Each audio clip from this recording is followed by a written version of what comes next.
गोसेखुर्द धरणाचे 33 दरवाजे आता उघडण्यात आलेले आहेत। भंडाऱ्यातील शाळा कॉलेजला आज सुट्टी सुद्धा देण्यात आली आहे। सोबतच नदीकाठावरच्या गावांना सतर्क राहण्याचा इशारा सुद्धा देण्यात आल्याचं पाहायला मिळत आहे। भंडारामधून ही महत्त्वाची बातमी आपण पाहतोय। आज शाळा कॉलेजला सुट्टी असेल, सोबतच नदीकाठच्या गावांना सतर्क राहण्याचा इशारा देण्यात आला आहे।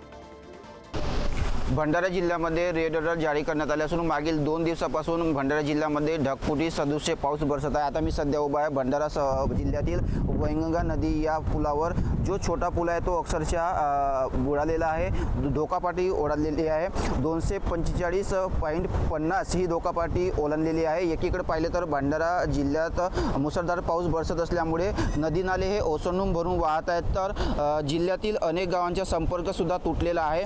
एकीकडे पाहिले तर भंडारा जिल्ह्यातील गोसेखुर्द हा महत्त्वाकांक्षी प्रकल्प मानला जाणारा गोसेखुर्द प्रकल्पाचे 27 दरवाजे हे 1.5 मीटरने उघडण्यात आले आहेत, तर 6 दरवाजे हे अर्ध्या मीटरने उघडण्यात आहेत। त्यामुळे आज जिल्ह्यामध्ये शाळा महाविद्यालयांना सुद्धा सुट्टी जाहीर करण्यात आली आहे।